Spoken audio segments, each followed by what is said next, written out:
چطوری توی گوگل سایتم بیاد بالا، رشد کنم، دیده بشم. ببینید توی گوگل از نظر نرم افزاری، خب شما باید یک سایت خیلی ترتمیز و سریع و مشخص داشته باشید.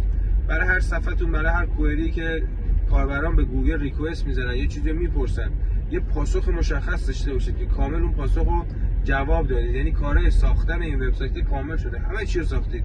حالا یه کوچولو اپتیمایز بیشتری لازم داره تا گوگل بیشتر بفهمه، از نظر فنی اسکیما بیاد روش و منظم روش کار بشه. قطعا هر چقدر از وبسایت‌های دیگر مثلا سوشال مدیا و ریپورتاژام لینک بیاید بزنید، اونم اتفاق خیلی خیلی خوبی میفته برای رسیدن به یه جای حرفه‌ای. پس برای اومدن بالا توی گوگل کافیه بدونید که 3 تا اصل سئو داخلی، سئو خارجی، سئو فنی یا آن پیج سئو، آف پیج سئو، تکنیکال سئو رو خیلی خوب باید رعایت کنید رو وبسایتی که دارید.